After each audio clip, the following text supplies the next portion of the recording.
I'm John Beethan, your host of Branded, the podcast brought to you by the Crazies at All Maven, a full-service digital marketing agency located in Southern California. And today we're having a conversation with brand photographer Marcy Browe. And I wanted to have this conversation with Marcy and told her if she got the Samsung Q2U microphone, I'd schedule with her. She did, and here we are. For you podcast junkies out there and those that consider themselves professionals spending time on Zoom or podcasts and don't have a good microphone, listen through to the end of the episode and I'll give you the scoop on how this episode was recorded, edited, and mastered for release. I now bring you Marcy Browe. Well, I recommend people actually tape the switch on.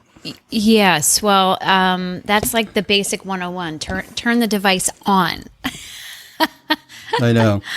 So how are you? Happy Friday to you. Yay. Thank you. I'm really good. I'm glad it's Friday. So yes, happy Friday to you too. Yeah. Awesome. Well, so I'm glad we can finally have this conversation. I know. I'm glad too. Thanks so much for having me. Yeah. So the way I like to approach these things is that a lot of people do interviews. I like to do conversations. Well, you're good at those, so we can go with that. Yeah.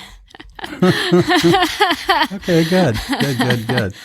So we're talking with Marcy Browe, and for the longest time, I thought your last name was Brown. I don't know if you ever caught that. It's actually pronounced bro, like yo, bro. Yo, bro. Uh-huh. It's not brow, because I was thinking if it was pronounced brow, you could actually have a domain called Highbrow Photography. Oh, dang. And then I can get high and then, it'd all tie in together. Good thing that's not. But you could do Highbrow Photography as well. But it's not as fun as Highbrow. So that's I know. Just so you not like to have work. fun? You like Hey man, what you do? Are you experienced? Are you gonna go Hendrix on me? Which Hendrix? Jimmy? Yeah. Yeah. Well, I do that occasionally. Yeah, you go Hendrix. Yeah, I love Jimi Hendrix. Yeah. No, my music library is vast. It's really quite large. Okay. Because I've been involved in music for most of my life, actually. Mm-hmm. So, yeah, what do you tell me? Like, what are some of your classics that you consider classics? Oh my. Well, let's rewind to the late 60s and say I was in a rock and roll band. You were in a rock and roll band in the late 60s? Yep. Oh, I'm doing the math here. Okay. I wouldn't suspect you'd be that old. Creedence Clearwater Revival. Classic. A whole lot of Eric Clapton, whether it was Cream or whatever. Love him. But then I took sideways, like there was a band called Quick Messenger Service. I don't know them. Yeah, they did a song I really love called Who Do You Love? So this is the period where like you had bands in garages. Sure, yeah. In high school, when I was a junior and senior, we were doing gigs Friday and Saturday nights. And when I first started, like we only knew a few songs, but those songs would go on for like ever. Sure, you just have a jam sesh. That was the original jam band. Yeah, yeah. And I know. So the classics, honestly, boy, I mean, there's just a lot there. Anything in the 60s. I mean, Beatles I love, of course. Mm-hmm. But I also got involved in blues and jazz, and I was playing a lot of that too. So There's Keith Jarrett, who's just one of my favorite pianists. Oh, okay. Chick Corea, Return to Forever. This is all jazz or fusion. Okay, cool. I love listening to jazz live, but I just can't seem to get in the zone where I listen to it recording or just hanging around the house. But I think it's one of those genres that you need to actually see it unfolding and happening, and that's more totally enjoyable. Different experience. Yeah, very different experience. So what are your classics? Well, so my mom, I'm not sure if you're my mom's age, so I'm doing the math because my mom was I'm happy to tell you I'm 67. okay. So you're younger than my mom. So 67. Yeah. So my I inherited my mom's records. She kind of gave me all her records. So I was listening to Cream and the Beatles and all that stuff. When I was a kid and just rocking out, thinking I was cool. So I definitely Well, you were if you were listening to that. Yeah, and that really informed my music taste because I grew up, so I'm 45, so I graduated high school in 1993, and I have to say the music was a little bit lousy then. Every time I hear music from the 80s and early 90s, it's pretty bad until the grunge scene came around and kind of revitalized it. So I was happy just to stay in the classic rock era, and I didn't really want to listen to Belle Biv DeVoe and Vanilla Ice. That was not my my preference. So I really dug deep into the classics. So that's my preference. Do you have a favorite band? Oh, I have lots of favorite bands. I could talk about music for like 12 hours. Well, you and I and Chris Ryan should get on a podcast. We should. Because Chris and I talk a lot about music, and he's got a lot of experience, and so do I. Yeah. And back in my day, I was living in Santa Fe, New Mexico, most of my adult life, and working as an outside IT guy for Coca-Cola, well paid. But I had passion projects. So I used to work with Chris Calloway, which was Cab Calloway's daughter. Okay, I don't know that reference. Did you ever see the movie The Blues Brothers? Yes. Did you remember the concert? Yes. This guy comes out in a white tux singing Minnie the Moocher? I do, yes. That was Cab Calloway. Okay, gotcha. So like a blues kind of artist. Well, actually, Chris and I were starting a project with Herbie Hancock. I don't know if you knew who that is. I've seen him live. I know who he is. Okay, cool. Well, you saw him live. That's cool. And anyway, but Chris died before the project. But the project was basically about taking current hip hop and rap artists and doing the Cab Calloway songbook, because Herbie Hancock said he considered Cab Calloway to be the grandfather of hip hop and rap. Because if you go to YouTube and look up Cab Calloway, you're going to see him jumping around and jiving. I mean, it's like cool. Really quite an okay, I'll experience. check that out. Yeah. I'll check that out. So this was the podcast on music? I thought it was going to be on photography and brand photography. Well, I think that's all part of one's brand. Truly, is what drives you. Where have your influences come from in your life, and what do you like to talk about? And the brand really is you. It's your special mix of what makes you you and your likes and dislikes. So I think this is all relative. Yeah, it is. It is. I mean, music keeps me going. So it's like when I'm working on projects that don't involve other people, I'm usually have music in the background. Nice. So you, in your early career, did marketing, and you had a real passion for all that. And what made you decide to jump ship on that one? Okay. Well,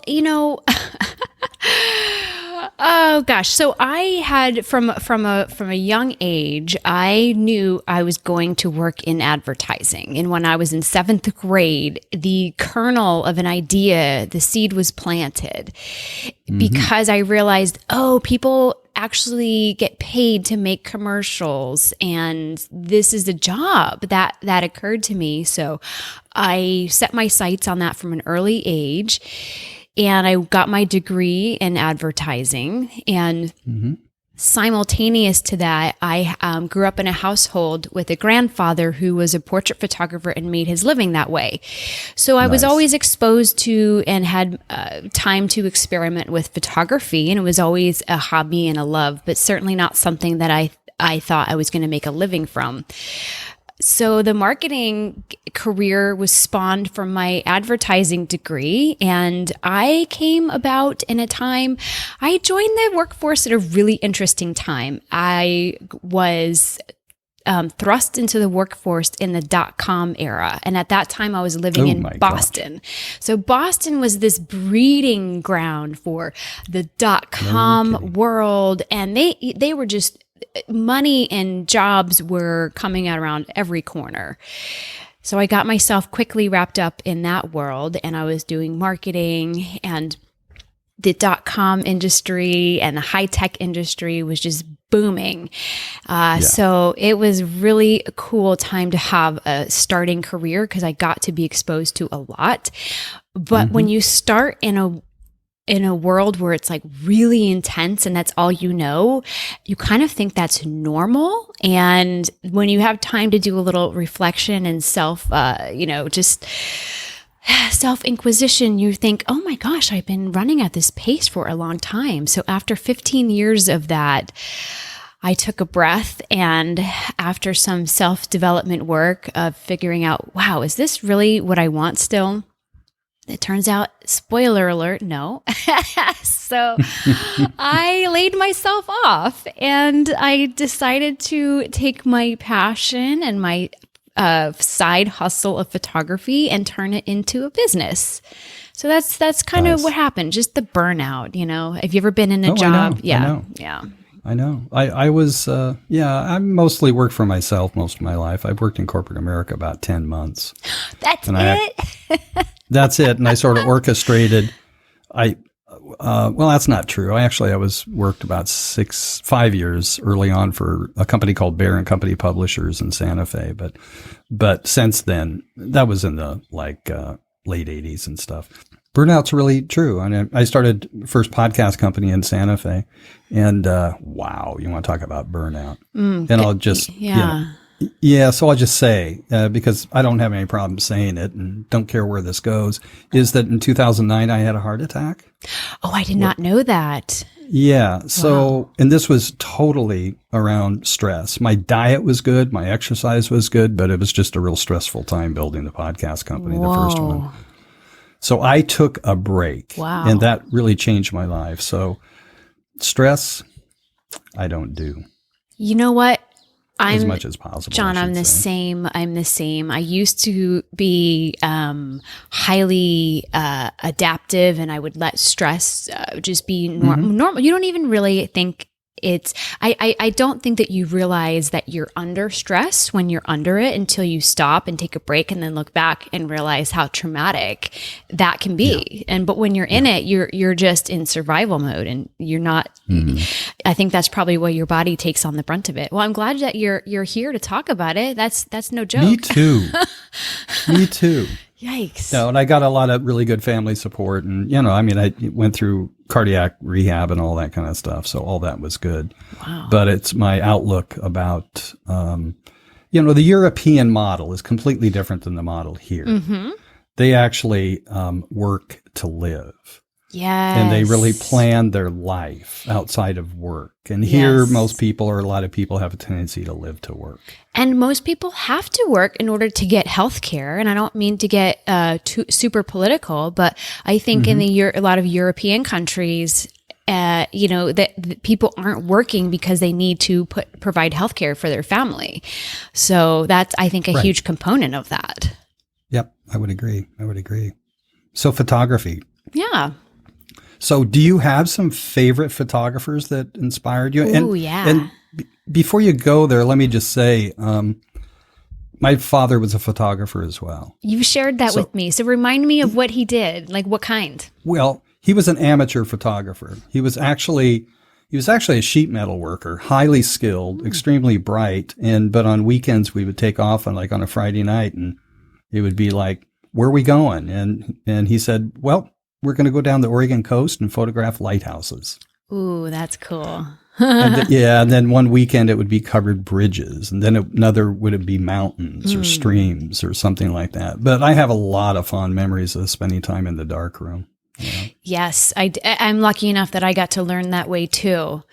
Yes. And, so as far as my favorite photographers, I don't know if it's because I was around portrait photography or my grandfather made a living photographing people, but I was always drawn to portrait photographers. So I was too.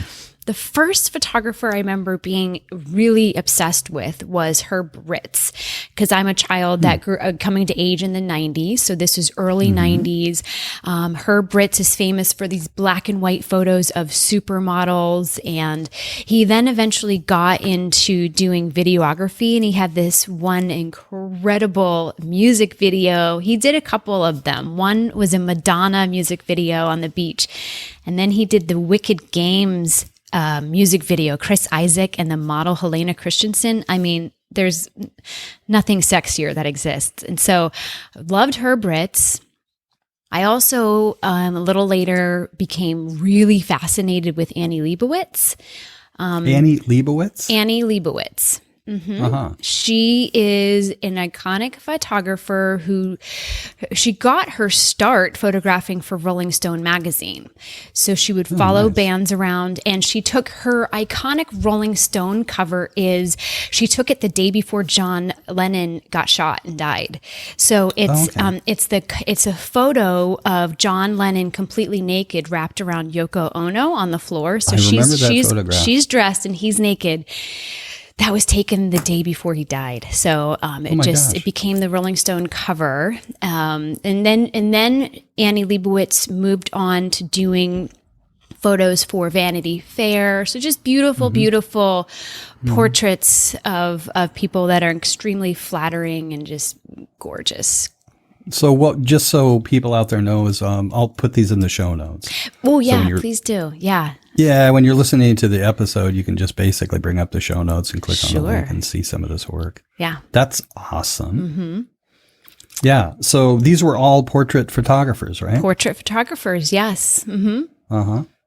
So you like to catch that. I don't know, it's like when you go to do a portrait brand photography session with people, tell us a little bit about how you approach it and even how you might talk to your client about how they should approach it. Sure. So the first thing, let me just explain the branding photography. It's photography with your marketing in mind. So even though I left the corporate world and my 7th grade dream of working in advertising, the dots are really connected for me, because when I am photographing someone to create photos for their marketing, I always say it's not just a pretty photo of you. If I'm talking to a woman, you're going to look beautiful. That's a given, because I'm gonna make you. If that's what they want, right? If that's what they want, and most women do. Of course.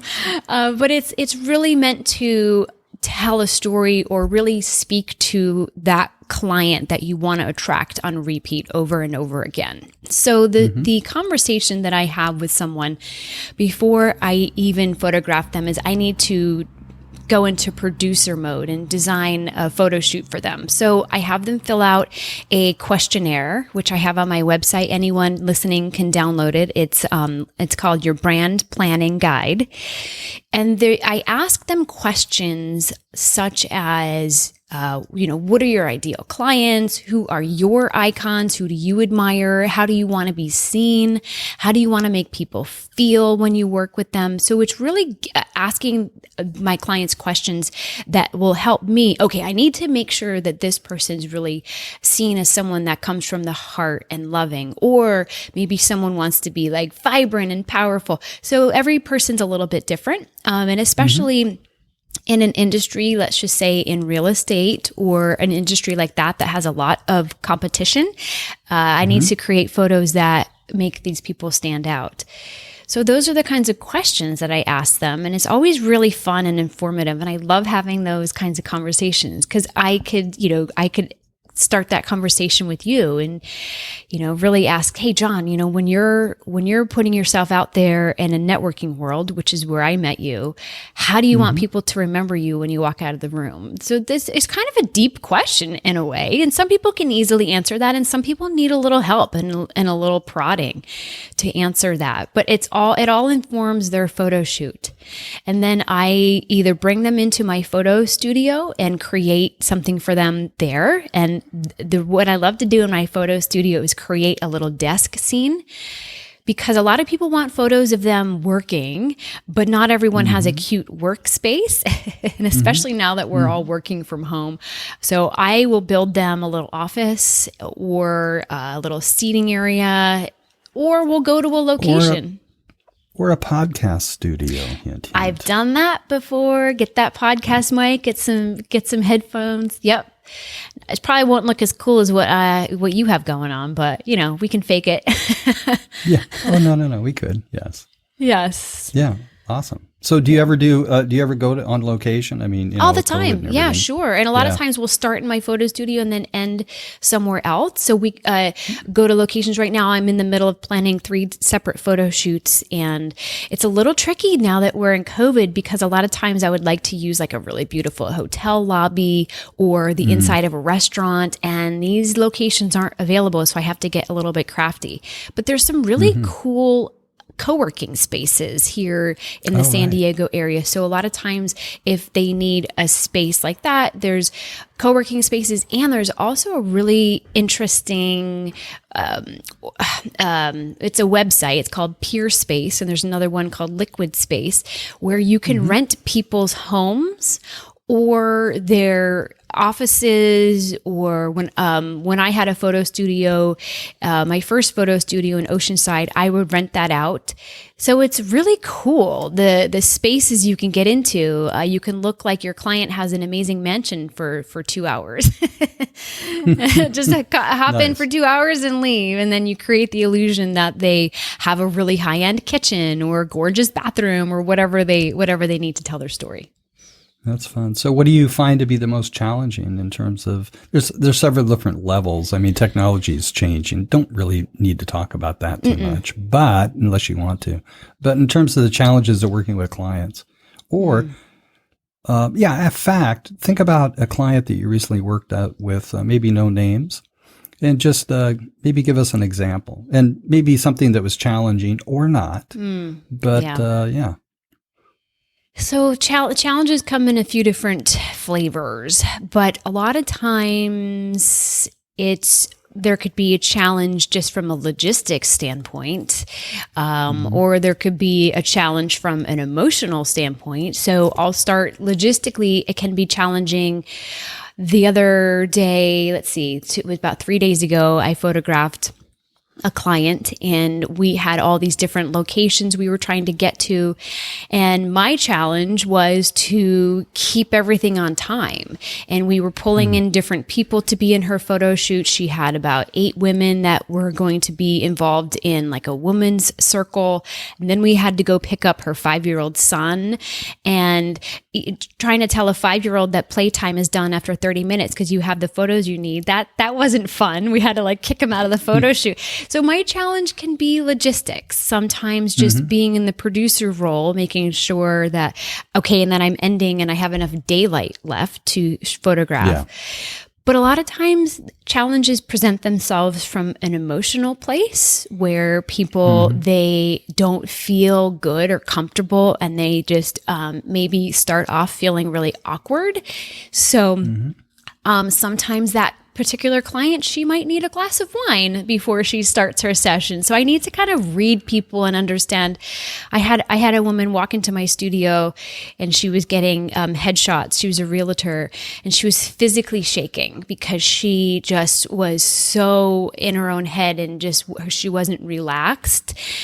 And I had to talk with her for about 45 minutes or an hour before I even stuck a camera in her face, and just really, really finesse her and get her comfortable and get her not thinking about the camera. And everyone's different. So it's really, sometimes it's a therapy session. I learn a lot. I learned so much about people because, and I always say, and it's not an uplifting thing that I'm going to say right now, but it's true. With women, I always say, if you want to know what a woman doesn't like about herself, just listen, because eventually she'll tell you. And I hear this a lot when I'm talking with women, is they just pick themselves apart. And it's always fascinating because it's never something that I would guess. So about them. Yes. And so it's what they have going on inside their head, their story that they keep telling themselves. Yes. And it's really interesting. And I had to really improve my bedside manner, if you will, because I'm not the kind of person that's really sensitive and nurturing for a long period of time. I tend to say, okay, get over it. Let's move on. But I can't be like that. If someone is truly coming at, at their photo shoot and they're feeling stressed or not good about themselves or awkward in their skin, I have to really put on my empathy hat and just really come down to their level. So that's been hard for me, but I love it, but it's like, it's a muscle I have to build and remember. Yeah, without sounding too egotistical, I feel like that muscle in me is pretty well developed. I think it is. I can tell it is. Yes. Yeah, I mean, so one thing to try is a lot of times I'll ask a client or something when it's like when they're worried about something is like I'd say, Marcy, I mean, what's the worst possible thing that could happen? Ooh, that's a good one. That's a good one for any scenario. They would say, what would they say actually? Marcy, what would be the worst possible thing that could happen? If I was taking someone's photo and I asked them that, I think that potentially I've heard versions of I'm going to hate these photos, or with women it's I don't like my body or my skin. There's a lot of body shaming, inner monologue that's happening with women. Sure. I hear that a lot, and I photographed a team of professionals last week, and I sent them a sneak peek. I sent them one photo because I'm still working on their photos, and it's a group photo of 5 people that are financial advisors. And the woman that hired me, she wrote back simply, "It's better than I expected. Thank you." Like when she saw the final photo. And so I think it's like people are just thinking the worst thing that's going to happen is that they're going to hate with the way they look on camera. Yeah. So my response would be, well, you can't actually know that's true. So how would I believe that? You can't know that's true. Like convince me. Sure. So when somebody in your situation context says, if they said, I never take good photos, I hear that a lot. Okay. So, basically I would ask, and I come from a place of curiosity. So I kind of have a tendency to step back. Mm-hmm. I try to too. And I think that's a good way to just meet them where they're at. Just be curious. So it's like I would say, actually never. Oh, right. Get them to really drill down and think about and that. then they would go, well, no, there was a good photograph. This is probably what they're going to say. And then I'd say, well, tell me about that. So what you do, what happens when you do that is you put them back into a memory that's resourceful. I like that. And it kind of elevates them. Yeah. That's very good, John. I like this. You have a therapy style about you. I like it. Yeah. Well, a lot of people wonder why I'm not doing it, but that is the advantage of working with me. Well, it's true. I feel like you probably have to shift into therapist role a lot, because a good therapist never tells you anything. They just ask you all the right questions. And I feel like that's a good podcaster too.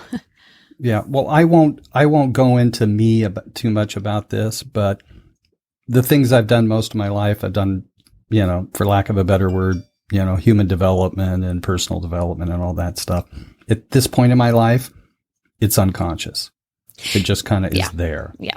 Because, it's like I rolled early on with meditation, study, apply, repeat. Mm-hmm. So it's like I would study something consciously and then just put it to bed.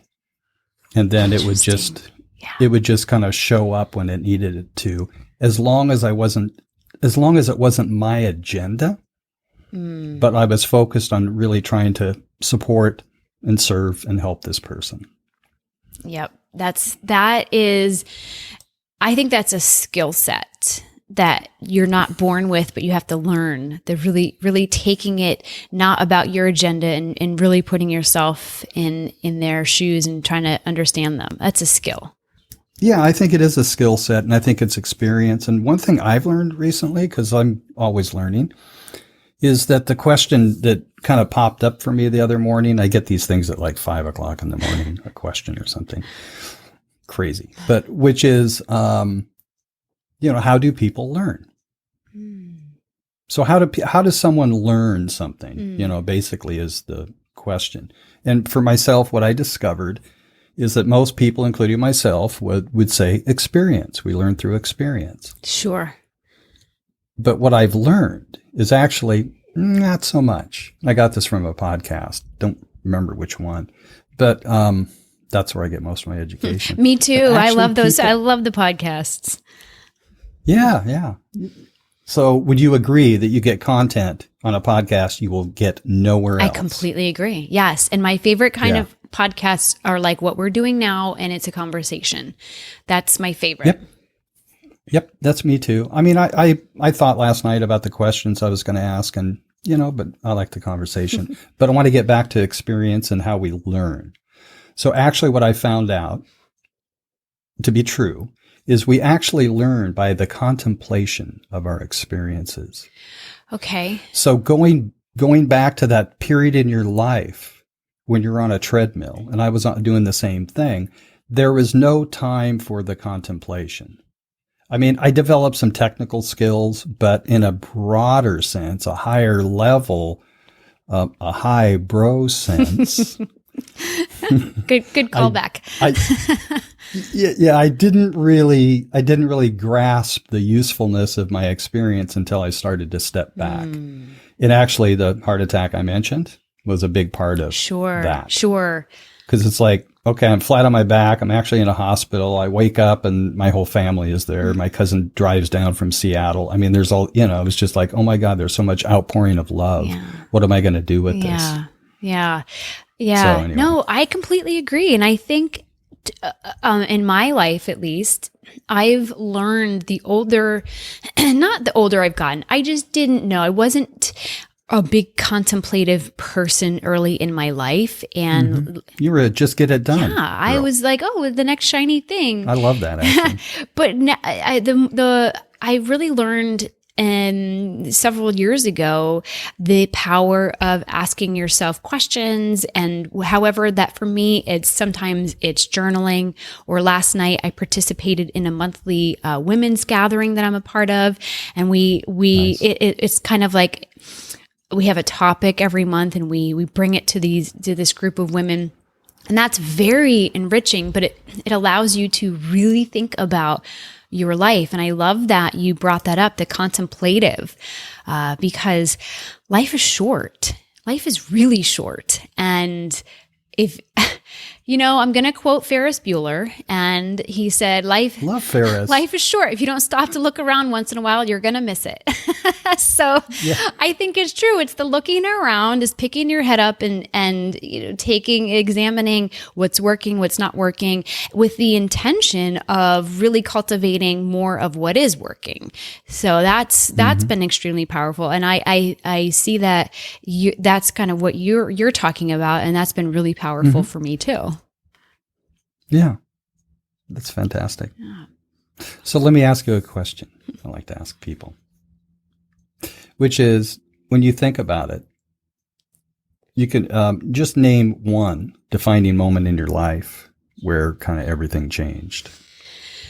Wow, there's not just one, but here I'll share something pretty personal, and it's not a secret, but I really don't talk about this very often. And for me, that moment, everything that came after this moment, it was one of those moments in my life where it shifted my entire life completely for the better. And that was, I was married early in life. I was married, and I came through a lot of self-inquisition and therapy that to throw back the conversation.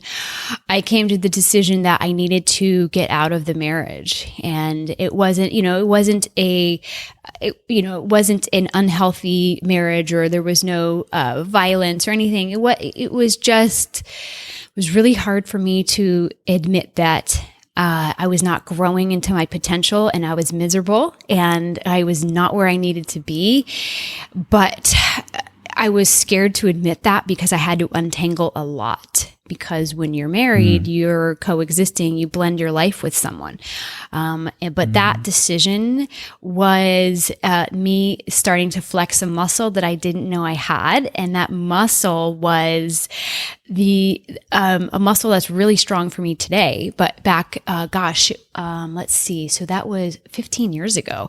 So, I've had 15 years to really develop this muscle. And that muscle is to be really brutally honest with yourself and be brave enough to make decisions that your future self will thank you for, because your self at the moment doesn't want to do it, because it's so much harder to make a tough decision like that than it is to just stay and play small and figure it out. But my future self was kind of whispering to my current self then, saying, this needs to be done. You need to figure it out, and it's not going to be pleasant. And it was rough, but 15 years later, it's not rough. It's amazing. And I have a beautiful husband in my life today, my second husband. And actually, funny story, he was someone that I had dated in high school in New Jersey. And now we both separately had moved to California.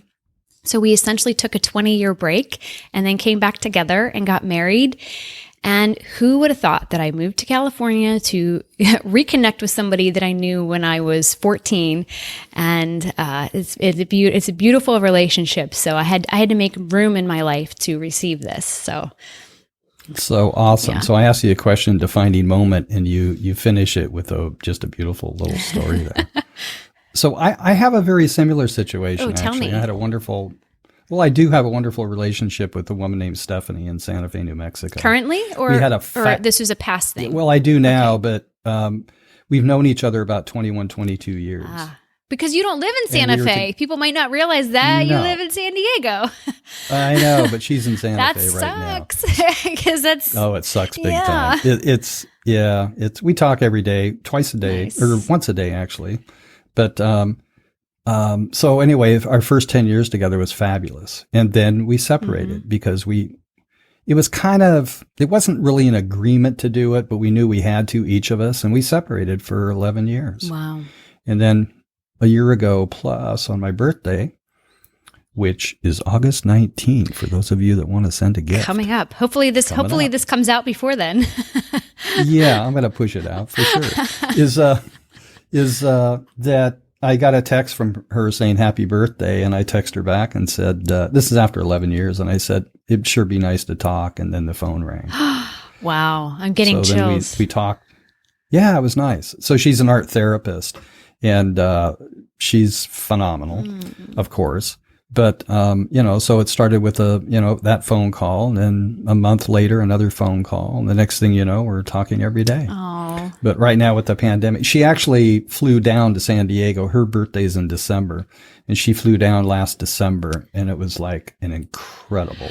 See, that's the part that can either go really well, or then you realize you made a mistake. So that's always what makes me nervous when I haven't seen someone in a long time and there's maybe some romantic interest and you get together with them. Sometimes right away you're like, oh, this is not going to work. Or in the case of my current husband Rick, I knew immediately. I was like, oh, I actually, when we got reconnected again and I had seen him again after 18 or 20 years.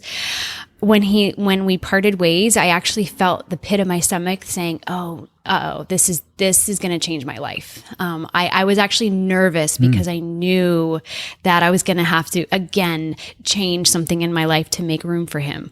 So that's kind of fun when you get together. It could go either way though. And it's a commitment because she's going to stay with you or somewhere close, I would assume. So it's a commitment. Yeah. Well, we talked about it. We actually talked about it before she came, about how to approach it. And we just both agreed to not have any expectations. Sure. That's the best. That there would be those. Yeah.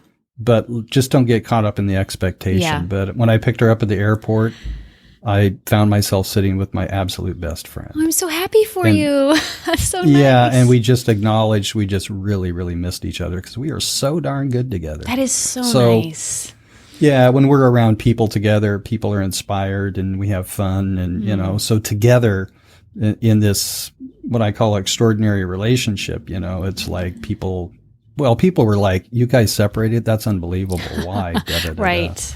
But, so here we are creating something new, although we can't get together because she's in New Mexico. I'm here, and there's 14-day quarantine in New Mexico. Anyway, it's just not going to happen until things change. It's like an old-fashioned courtship. Dear Stephanie, I am writing to you from my desk.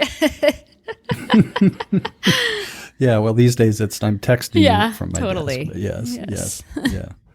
So these are wonderful experiences that thank you very much for sharing that. I mean, and being transparent. It's really, I always thought that there was something, some depth in you. Oh, thank you. And so I started looking at your photography, and I'm, of course, very aware of depth of field. Right? Yep. Right. So, at some point we'll probably get together to do a photo shoot. I started a new business, Heard Not Seen Media. Wait, another business? Yes, a new one. That's exciting. So tell me what that Heard Not Seen is. As I see it, two phases. I'm working with a strategic planner, a bookkeeper also does strategic planning, and a few other people, including John Sanders. And so, I've been doing this 15 years. So I got hooked 15 years ago. We'll save that part for maybe another episode. But it was just like I realized that, oh my God, podcasting allows anybody to be heard, whether they have something to say or not. That could be good or bad. Yeah, it really could. And there's a lot of bad ones out there, let me tell you. There's a lot of bad ones, I know. Well, there's 900,000 actually in the, or maybe even more now. Wait, literally 900,000? You weren't exaggerating? No, and actually just the update I heard was about 1.2 million podcasts in the Apple directory. Wow. But there's only about 250,000 that are actually active. Oh, okay. So there's a whole thing in the podcast world called pod fading. Sure. So people do 10 episodes and then they just stop. Well, John, it's the same thing in the marketing world. Like, how many times have you gotten maybe 5 or 6 email newsletters from someone and then it just fizzles out? Or you'll get an email from them 2 years later and you're like, where were you this whole time? And, there's something to be said for consistency. I'm not the kind of, I'm not the kind of person that's like, you need to be on Instagram at least 4 times a week, blah, blah. It's not like that, because that's just what I like to call bullshit. Because you're just creating content to create content because someone told you that. I don't want to do that.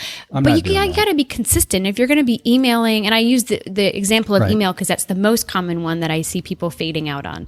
But just marketing in general, just be consistent. And if you're only going to show up once a month, that's fine. Just keep doing it. Yeah. So is this kind of what the consistency is important. And is this what your new business is related to, or are you just going to leave me with a teaser and tell me more later? No, phase 1 production company. So I'm pulling together a team. I have 1 or 2 audio editors. I have a really great writer that used to write for the Village Voice. Do you know what that in New was? York, right? Yeah, sure. So he is highly skilled. Cool. He's a journalist, really, but he used to write for all these travel magazines and stuff, and he is so well connected, and I'm going to groom him into a producer, too. Cool. Because he has fabulous conversations. Anyway, so there's that. And then, I'm scoping out graphic designer and some branding. But a lot of that stuff's going to happen later. I'm actually looking for somebody to do a logo. Gotcha. But, so it sounds like you have a little bit of an agency being formed. Of course. Cool. So there's, not going to go into too many details, but offering 3 different packages. Right. The lobster, as I call it, is a package that is designed for a small to medium-sized business, and we handle everything. I bring in somebody to do story branding, and actually one of the top 3 people in the industry that's known for that. I have somebody on the team that does voice coaching to show people how to sound fantastic. So all the pieces that, I have tried to do myself for all my clients, but just can't possibly do it.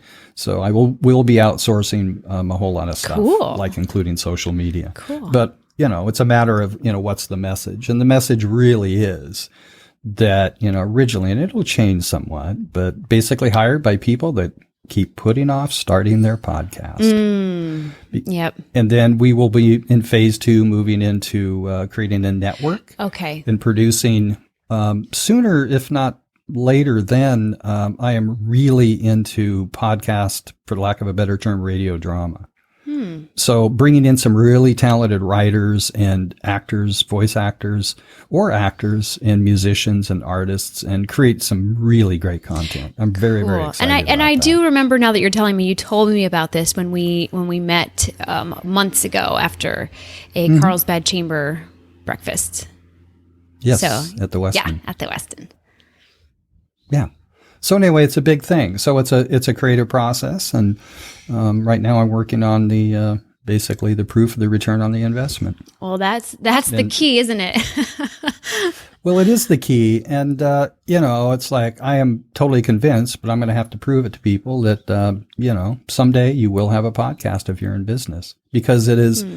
It is just another part of social networks like Instagram. I have been avoiding like Facebook. So I'm the perfect example of someone that does not want to get into the podcasting game, being the initiator. I love what I'm doing now, and I'm a guest on yours. But to me, the idea of running and producing a podcast just sounds so daunting.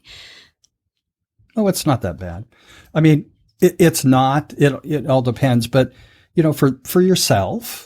I would recommend getting on podcasts. So there are agencies and individuals I know that actually book people on podcasts. Personally, I'm not real fond of it. I get emails just about every day. People saying, wanting to get on. They're pitching you. And I went down that rabbit hole. Unfortunately, the people coming on, all they really wanted to do was sell a book, and I had no relationship with them. Like I have a relationship with you, and I want to have a relationship with the people that are on every show we do. Well, and I think that should be the case, because then your listeners know what to expect, because I would be really put off and I wouldn't listen to this podcast if I knew it was just somebody pitching something. Yeah. No, it's a conversation. Yeah. I don't generally do interviews. Yeah. So anyway, that's kind of where my head has been for a very long time. And early on, when I was podcasting in Santa Fe, when I started in 2004, bought the equipment and launched in 2005, I was lucky enough to work with a comedian that was a well-known radio personality. So he taught me, actually, if you go, I've got on whathasmyattention.com, I have a Flashback Friday with Buddy's Old Fashioned Podcast. Oh, does he talk like that? Just want to be your friend. Yeah, Buddy talks like that. And I tell the story about how I met him. I mean, it was kind of crazy. Jim Turd's this comedian, and somebody said I should podcast with him. So I called him on a Monday, and he said he'll be there on a Wednesday at noon. And at 9 o'clock in the morning, I got a call from him. Is this Mr. B? And I would go, yeah, who's this? This is Buddy, and Buddy went on to say that he was a friend of Jim Turd's, but Jim couldn't make it, and Jim suggested he show up instead. Well, Jim Turd showed up in character as Buddy. Oh, wow. He was doing a character. Okay, cool. Yeah, and so that spawned 36 episodes, and so I did a Flashback Friday re-release of my favorite episode with Kate Van Devender, who actually is in Los Angeles, and she's a writer, film TV writer. Cool. So anyway, I just the great thing about my age is, oh my God, all the people I know and the experiences and the relationships. Yes, I agree. Expect to know you for a very long time. Well, yeah, I mean, we can't unknow each other. Yeah. The genie's out of the bottle there. Yeah, it sure is. Sure is. So, all right. So what is the best way? Actually, I'm imagining just go to Marcy Browe. Yes. Browe.com, and that's BROWE.com. You got it. Yes. And that's the best way. Yes. Yeah, so I know you're on social media because I see you there, and I know a lot of people say, follow me on Instagram, follow me on Facebook, follow me here, there. You know what? If you don't have a website, it's crazy. Just send people to the website to get everything. Thank you, John. And I'm so glad you said that for two reasons. One, I've heard that several times for people that say, if you have a Facebook page, you don't need a website. And in some instances, that might be true. But I have specifically, I hired a beautiful woman. She's beautiful physically, but I meant as a person, she's beautiful, to completely redo my website about 15 months ago. So my website is created specifically to attract the exact people that I want and then lead them to contact me. So who did your website? She's a Carlsbad business owner. Her name is April Edwards, and the name of her company is AE Design Co. And she has an office in Carlsbad Village. And the reason that I really am impressed with my website is because I get a lot more leads now to my website than I ever did. And when I get an email saying someone filled out your contact form and you have a lead waiting, I do that happy dance every time. And that's because the website is doing its job. And I feel very strongly about the website being created to attract people, and I'm fielding leads that are qualified, as opposed to people before. I would just get a ton of inquiries that weren't relative or people that I wasn't excited about working with, and now it's pretty clear the kind of people that I want to work with. If you go to my website, you'll either raise your hand and say, "Oh, this is me. I want to connect," or you'll be like, "I'm going to keep looking for someone else." So the website's doing its job.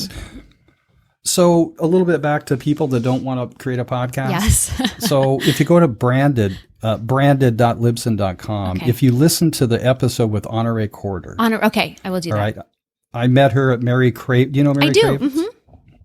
Yeah, so I attended her 7-week workshop, which was outstanding. Yes, I've heard Chris Ryan also is a client of hers. Okay, he attended. Awesome. Cool. I've heard good things. I haven't been in her world, but I've heard many of her admirers. She does the online Zoom networking thing better than anybody I know, any organization, period. Cool. So my focus right now is the chamber. I'm on 2 committees, co-chair one and secretary for another. One too. And Mary Kravitz's online Zoom, and that's enough. Right. Because the quality of leads there have been really good. So if you go to watchusthrive.com and just sign up. So it used to be a weekly Zoom, but now it's broken out to twice a month. Okay. And one session is a mastermind.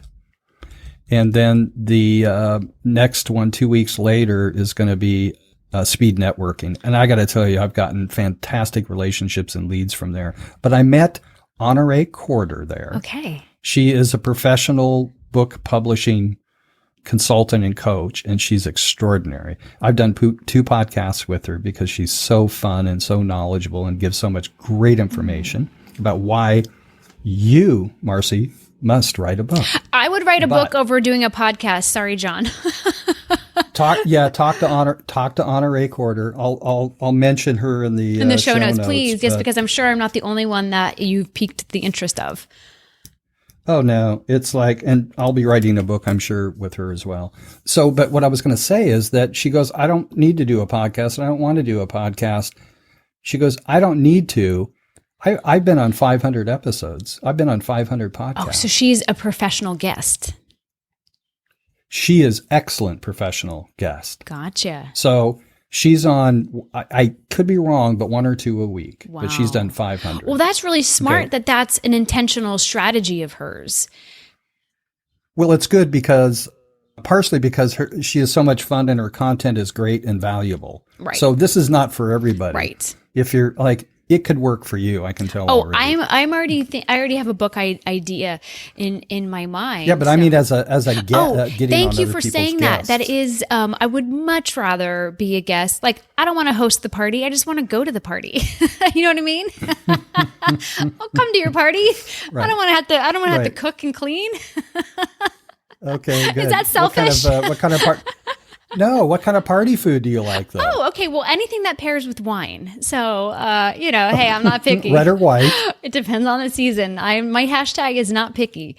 Okay, good. Well, I prefer red, but I saw a really cute thing on TikTok. I don't know if you watch it, but it's really the best out there, I think. So this woman, they're all only 30 seconds long. I'm familiar with it. I'm just not a 14-year-old, so I'm just kidding. This woman goes, this woman goes, when you go to a grocery store and they use that thermometer thing to scan your head, don't get it done. It removes your memory. And she goes, I walked into the store to get some things for dinner, and I walked out with 2 bottles of wine. She didn't forget the wine, so part of her memory is intact. Yeah, I know. Well, she didn't get the food. She walked out with 2 bottles funny. of wine. Yep, that's the kind of party I like to attend. So this is a good episode. And how do I know? Is like 5 minutes ago, whatever, I asked how to get in contact with you, which is how we usually end a show. We're still chatting. We just can't stop talking. I know. Well, you're trying to kick me off, and I just won't let that happen. That's really what's happening. I know. I'm not taking the social cues. Yeah.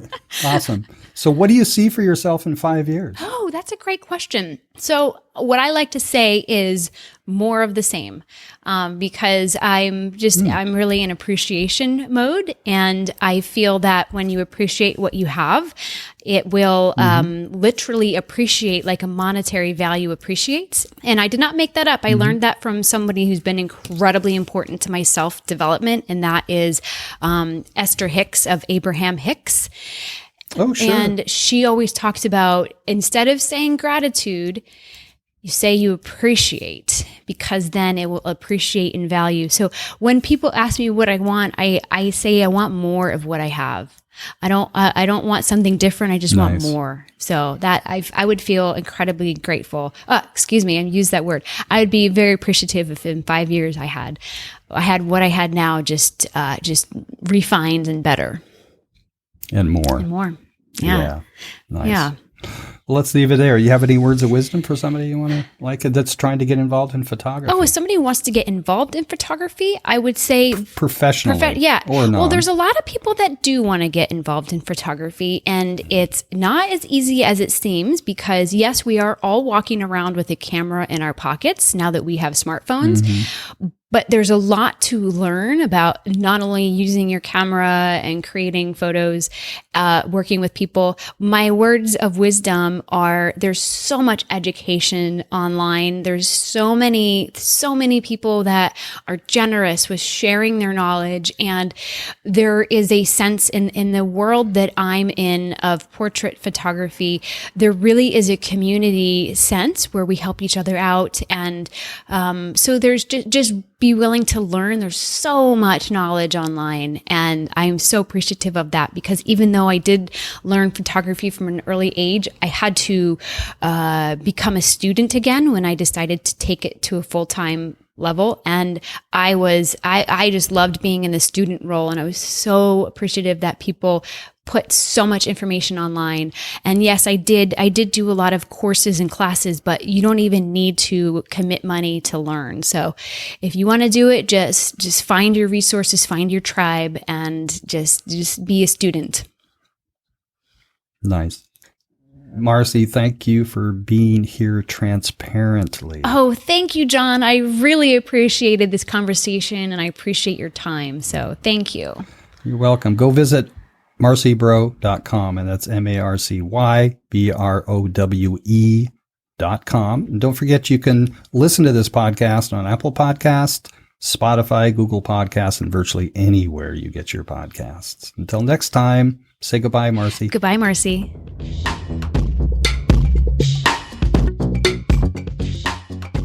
I wanted to have this conversation with Marcy and told her if she got the Samsung Q2U, I'd schedule it with her. Why? Because if you're a professional spending time on Zoom or podcasts, you need to come off as a professional, and it will also position you above the others. I've made a decision requiring my guests to have good microphones. We may be sending out microphones to our guests, but I think generally you should get a good mic.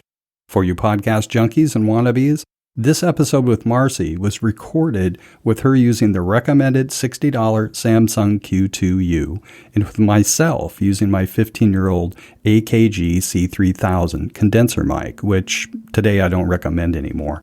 The episode was recorded remotely using Squadcast. It was mixed and mastered using Adobe Audition, and finally I ran it through Euphonic to put the icing on the audio cake. Links for the microphone, Squadcast, Adobe Audition, and Euphonic can be found in the show notes.